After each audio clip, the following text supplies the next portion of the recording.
Hello, this is John Hesse, Cahokia Presbyterian Church. I'm reading from Of Moose and Men by Tori Martin and Doug Peterson.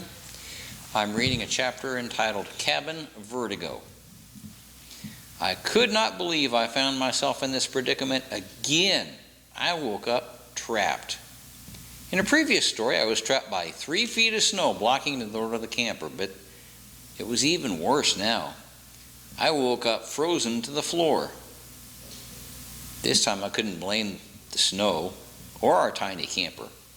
Rob and I had just moved into a compact cabin, which was owned by a kind-hearted ranger. She was concerned about our well-being in our icebox camper and told us we could live in the cabin free of charge. What a blessing! This was our very first night in the cabin, and we didn't have beds, so we put our sleeping bags directly on the floor, figuring the cabin carpet would give us cushioning and warmth. Big mistake. The cabin was located in the middle of a wetland protection area. So it was raised 3 feet off the ground, resting on top of railroad ties. This allowed the cold wind to come whistling beneath the cabin, turning the floor into an ice rink. The layer of condensation created between the sleeping bag and the carpet turned into a layer of ice. We probably would have been better off using a Zamboni instead of a vacuum cleaner to clean the floor. The upshot was, when I woke up, my sleeping bag was frozen solid to the floor. If that wasn't bad enough, I couldn't move my arms, and I was trapped like a mummy in my Ziploc freezer bag. Squirming like an overweight caterpillar in a too-tight cocoon, I slowly worked one arm free, but when I finally got my right arm out of the bag, I discovered my sleeping bag zipper was also frozen, encased in ice, and I couldn't get out. Rob soon woke up to the sound of me calling his name, loudly and repeatedly. Rob, Rob, Rob!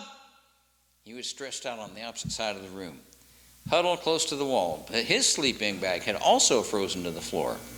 His zipper was frozen as well. But having a less substantial physique, he had a little more room in which to work and was able to wiggle his way out of his bag. He then helped me extricate from my bag, and we proceeded to pry our sleeping bags loose from the floor, yanking up the carpet that they'd become frozen to overnight. As cold as it was in the cabin, I was thrilled to be out of the camper and into a larger space, the only structure in sight on 80 acres of land. But if cabins had personalities, I would say this place was slightly deranged. Jesus warned people not to build their homes on sand because it didn't make a solid foundation. But he might have said the same thing about building a cabin on a wetland, because the cabin rested on railroad ties, and because the railroad ties were sinking at different rates into the muck below, the floor of the cabin was anything but level. When you entered the only door leading into the house, you walked uphill to the kitchen. But the moment you exited the kitchen floor and moved into the living room, you were suddenly going downhill. Take a right into an adjoining room, and you are going downhill a different direction. Gravity pulled this cabin north, south, east, and west. Even the stairs leading to the tiny second floor didn't know which way was which. Gravity yanked them backwards and sideways. So walking up those stairs was like climbing the Leaning Tower of Pisa. If you were upstairs and the phone rang downstairs, getting down those crooked stairs and scurrying downhill through the living room made you feel like a dizzy sailor sliding down a tottering mast in a storm, then rushing across the slanting deck. We named our new home Cabin Vertigo, and when I put up the sign on the front door that said, "Welcome to Cabin Vertigo," I made sure it hung crookedly. To top it off, when you exited the cabin, you had to watch out, because only 3 feet away, positioned directly in front of the door, was a tree that shot up through the deck like a ship's mast. There's that nautical theme again, very fitting for a cabin that was busy sinking. I ran into the tree face first several times before tacking a warning sign on the bark at eye level that simply said "tree" and had an arrow pointing straight up the side of the trunk. Before we moved into the cabin, some New Zealand campers had been occupying the space for a spell, and they left behind all their decorations, if seaweed, barnacles, and an old fishing net qualified as decorations. The ocean had seemingly barfed in our living room. The house was also jammed with garbage of all kinds, which couldn't be blamed on the New Zealanders. Debris had simply built up after years of no one using the cabin. I spent 2 days cleaning it all out of our space and hauling the trash to Anchorage. Then there was the bathroom situation. Being in the middle of nowhere, we had an incinerator composting toilet, which burned up the contents and sent smelly smoke into the air. On the hillside, not too far from where we lived, was a neighborhood of extremely wealthy homeowners who had a dramatic view of Mount McKinley, now known as Mount Denali, although their view was periodically spoiled by billows of odoriferous smoke rising up from our tiny cabin. In fact, when I met one of the rich ladies from the hillside, the first thing she asked me was, "Are you the people with that burning toilet?"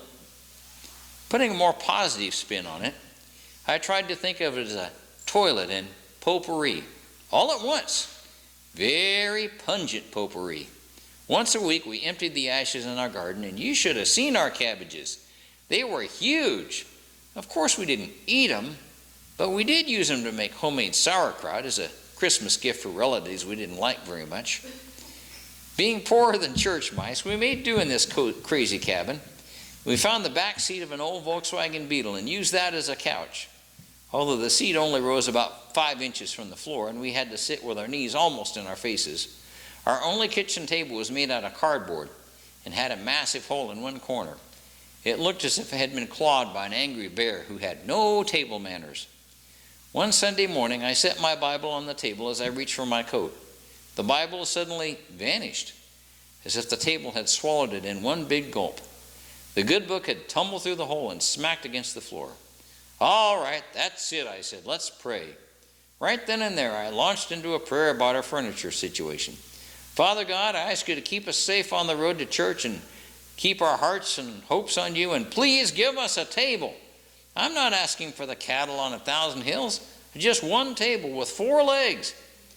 When the Israelites wandered around the wilderness for 40 years, wondering why their GPS couldn't pick up a signal, they complained an awful lot. They had a difficult time trusting that God would provide, even after all the miracles he had performed in Egypt. They spoke against God. They said, "Can God really spread a table in the wilderness?" Psalm 78, verse 19. We too were in a wilderness. And so we tried our best to trust and believe that God would spread a table for us in our Alaskan cabin, a table without a gaping hole. Our prayer was not lengthy, just simple and direct. Then we headed out the door. After church that day, our friend Teresa invited us over for coffee at her new place in Anchorage. We jumped at the invitation because we are always looking for any excuse to be out of our cold cabin and into someone else's warm house. Teresa may have been offering us coffee, but we are more interested in a heaping serving of heat. Teresa was a wonderful woman who we'd met at the campground and helped lead to the Lord. A true granola hippie spirit, she had spent several years traveling with the Grateful Dead and making the most creative, beautiful jewelry.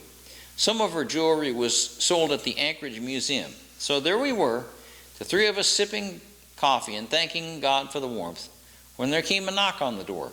Teresa answered it, and she found the man from the upstairs apartment standing on the threshold and grinning. "Hey, anybody here need a table?" he announced. I nearly choked on my coffee. "We need a table," I shouted. "Then check it out," he said, leading us upstairs where his gift awaited. The man explained he was moving and had to be out of the apartment that very day. Goodwill and Salvation Army were closed on Sunday, so he needed to get rid of some final items, including a table. It was a beautiful little table, an amazing answer to prayer. How often do people show up asking if someone wants a table? Only a few hours after you pray for one. Feeling as pleased as punch, we loaded the table in the van and headed to Rob's work, where he had to take care of some odds and ends. Rob worked for a security firm, and I stood around waiting for him to complete his tasks. A man from the business next door popped his head through the door. "I'm getting ready to throw out a table," the man announced. "You guys need one?" Rob stopped what he was doing and stared. I too just stood there with my mouth open so wide a 40-pound salmon could have jumped in. "You have what?" I asked. "A table I'm getting rid of." "You want it?" We did. The table from Teresa's would be perfect in our main room, but we could use a second table upstairs to hold towels and such. Right now the towels were stacked on the floor. Shaking our heads in amazement, we loaded up yet another table in Rob's van and paid a visit to another good friend, Gillian. She had 2 huskies, the most insane dogs of all of Alaska, but she liked them that way. She regularly claimed she would never want a dog as obedient as Sam. Dogs should be dogs, she would tell us. Huskies are not known for being obedient, as her dogs aptly demonstrated. They're known for running aimlessly in any direction except the direction you want them to go. Besides being a generous friend, Gillian was a wonderful baker, so she had asked us over for treats and a second serving of heat. But before we could even walk inside the house, she greeted us at the door with the words, "I was hoping you guys would stop by. I've got a table I want to give you." What in the world was going on? We'd asked God for a table, and He provided us with 3 tables in one afternoon. I had to check the sky just to make sure more tables weren't about to rain down on us like manna from heaven. Gillian's table was a clever piece of furniture that attached to the wall and could fold up or fold down or be raised up when you needed to use it. It would go well as a small buffet table next to the kitchen table we had received from Teresa's neighbor. We added the 3rd table to our growing collection, and our van looked like a furniture delivery vehicle. Receiving those 3 tables in one day was nothing less than miraculous. But not all of our furnishings came to us that way, dropping out of nowhere. We often had to go hunting for furniture and our other items. We discovered that at the end of the month, when people's apartment leases were ending, was a good time to find discarded stuff. We were not too proud to dumpster dive, and we found all kinds of goodies, including a sack of computer memory that Rob sold for $120. Why should we be too proud to dumpster dive when that's what God does all the time? He uses broken, used-up people to carry out His plans. Before I became a Christian, I assumed God used only perfect people. I assumed that heroes like David were perfect because I'd been aware only of the inspiring stories, like the time he killed Goliath. When I learned the full story, his affair with Bathsheba, how he arranged for the murder of her husband, I saw just how flawed those heroes could be. God is more than happy to use people who others consider rubbish. He renews, He redeems, He repurposes people the same way we repurpose the things we found for our cabin. I discovered that God could use even me, a D+ student with ADHD and OCD. That's a lot of Ds. Evidently, if there's a D in a condition, it was mine. To top it off, I was not popular, not athletic, and always offbeat. It was as if God went dumpster diving one morning and looked into a trash bin. He shouted in delight, "Oh, looky here, it's a Tory. Do you want to come out of this bin?" "Oh yeah, you betcha," I answered, and He lifted me up. How could I not trust in a God like that? In Alaska, I had seen His hand in work in so many ways, and through so many people, He provided us with shelter, furnishings, and heat. Although on many winter mornings, the glass of water near my bed was frozen solid. God also brought light into our lives. Our cabin had electricity, but we relied on lanterns for light until some good friends gave us our first real lamp, a hurricane lamp. This single, solitary light might have even saved Rob's life. One night we had been walloped by a blizzard, and Rob was coming home from work with a huge load of groceries. As usual, he piled all the groceries in the sled and was preparing to drag it along the 200-yard trail leading back to our cabin. But the snow was coming down so hard he was blinded and had no idea where the cabin was located. We had lights strung along the path, but for some reason they weren't working. We had also put down boards and pallets on the trail because in the spring and summer the ground was mushy. But on this snowy night, all the boards were completely buried. Without lights or guideposts, Rob strayed off the path and started going the opposite direction from our cabin. He dragged 100 pounds of groceries on the sled, including a huge frozen turkey, and he trudged through incredibly deep snow, straining with every step. When the snow got up to his waist, he was certain something was wrong. He was pretty sure he was walking the opposite direction, risking the possibility he might become as frozen as the turkey he was lugging. Who knows how long Rob would have been lost in the blizzard if he hadn't suddenly noticed a patch of snow in one direction that seemed just a little bit lighter than the other snow. He couldn't see any lights, but he could see a slight reflection in the snow. Rob realized that that faint light, barely visible, was the glow from our lone hurricane lamp. Wise men follow the light. So he worked his way back up a steep slope and eventually found the path to the cabin. It's not always easy to trust that God will provide, especially on days when he doesn't seem to hear our prayers. When I feel as if God is not listening, my mind always goes back to those pivotal moments, such as when he set a table for us in the wilderness. God provided not so much our wants, but our needs.